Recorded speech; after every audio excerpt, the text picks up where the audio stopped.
বেনারসের মণিকর্ণিকা ঘাট, যেই ঘাটের আগুন কখনোই নেভে না, আর ঠিক পাশেই রয়েছে কাশী বিশ্বনাথ মন্দির। কত পাখি দেখুন বন্ধুরা, কত পাখি। এখন আমরা প্রবেশ করব কাশী বিশ্বনাথ মন্দিরে পুজো দেওয়ার জন্য। বেনারসে এই যে ঘাট, আর এই উল্টো দিকে কাশী বিশ্বনাথ মন্দির। এখানে নৌকো সফর করে এবার মন্দিরে উঠছি। জানি না মন্দিরের ভিতরে প্রবেশ করা যাবে ঠিকই, কিন্তু মোবাইল নিয়ে প্রবেশ করা যাবে কিনা সেটা জানি না, হয়তো মোবাইল নিষিদ্ধ, তাই বাইরেটুকুই দেখাতে পারবো। আর এই যে লাইন, বিশাল লাইন, রোড থেকে আসলে কিন্তু বিশাল লাইন পড়ে। আমরা যেহেতু নৌকো থেকে আসছি তাই লাইনটা সেই তুলনায় অনেকটা কম। চলো এবার মন্দিরের ভিতরে যাওয়া যাক। কথিত আছে বারাণসীর যে কোনো একটি ঘাটে ডুব দেওয়ার পর যদি এই মন্দিরে পুজো দেওয়া যায় তবে মোক্ষ লাভ হয়। ভারতবর্ষের শিব মন্দিরগুলির মধ্যে এটি অন্যতম জনপ্রিয় এবং জাগ্রত মন্দির।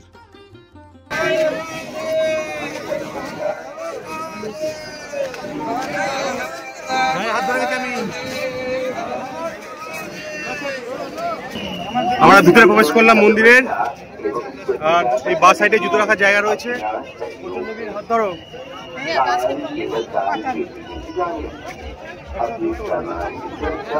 ও আচ্ছা আচ্ছা।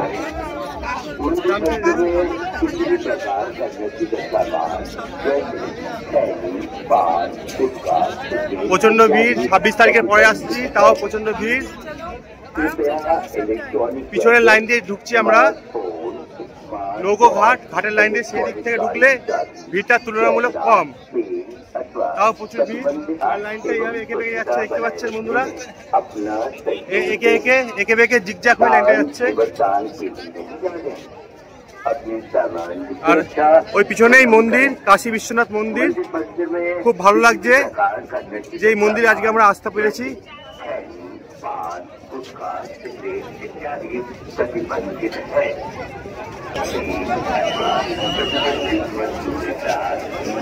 আর এই মন্দিরের সামনেই 84 ঘাট, আর এই মন্দিরের সামনেই 84 ঘাট। এই যে মেন রোড থেকে মন্দিরে প্রবেশ করা যায়, আবার গঙ্গার দিক থেকেও মন্দিরে প্রবেশ করা যায়। চেষ্টা করবেন গঙ্গার দিক থেকে প্রবেশ করার জন্য, এই দিক তুলনামূলকভাবে অনেকটাই ফাঁকা থাকে। আর মন্দিরের ভিতরে কিন্তু মোবাইল বা ইলেকট্রনিক গ্যাজেট কিন্তু সম্পূর্ণ নিষিদ্ধ। বছরের 365 দিনই এই মন্দিরে ভক্তদের চোখে পড়ার মতো ভিড় থাকে। কাশী বিশ্বনাথ মন্দির উত্তরপ্রদেশের বারাণসীতে অবস্থিত। এখানকার মূল দেবতা শিব ঠাকুর বিশ্বনাথ রূপে পূজিত হন। বারাণসীর অপর নাম যেহেতু কাশী, তাই এই মন্দিরটি কাশী বিশ্বনাথ নামে পরিচিত। মন্দিরের চূড়াটি সোনায় মোড়া, তাই মন্দিরটি স্বর্ণ মন্দির নামেও পরিচিত। এই মন্দিরটি মুঘলদের আমলে একাধিকবার মুঘলদের দ্বারা ধ্বংস করা হয়েছে এবং হিন্দুদের দ্বারা একাধিকবার নির্মাণ করা হয়েছে। বর্তমান মন্দিরটি ইন্দোরের মহারানী অহল্যাবাই 1780 সালে পুনর্নির্মাণ করেন।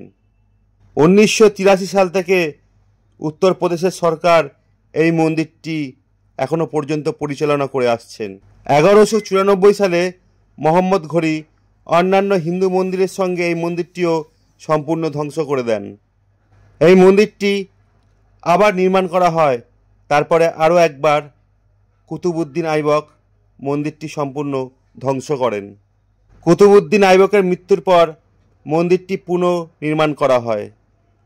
1351 সালে ফিরোজ খাঁ তুগলক মন্দিরটি আবার ধ্বংস করেন।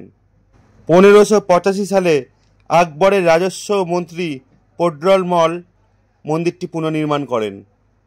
1669 সালে মুঘল শেষ সম্রাট ঔরঙ্গজেব মন্দিরটি পুনরায় সম্পূর্ণরূপে ধ্বংস করেন।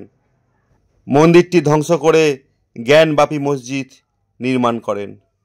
তারপরে ঔরঙ্গজেবের মৃত্যুর পর পুনরায় অহল্যাবাই এই মন্দিরটি নির্মাণ করেন, যা আপনারা এখনও দেখতে পাচ্ছেন 2025 সালে। মুঘল সম্রাটরা একাধিকবার মন্দির ধ্বংস করলেও মন্দিরটি হিন্দুদের দ্বারা পুনর্নির্মাণ করা হয়েছে এখানে গেলে এখনও দেখতে পাবেন ভিতরে এক কোণে রয়েছে জ্ঞানবাপী মসজিদ, এখনও সেটা আইনের আওতায় রয়েছে। যাই হোক, ভালো লাগলে ভিডিওটি অবশ্যই লাইক করবেন, কমেন্ট করবেন। আর কাশী বিশ্বনাথ ঘুরতে গেলে গঙ্গা আরতি অবশ্যই একবার হলেও দর্শন করে আসবেন। ভালো থাকবেন, অপরকে ভালো রাখবেন।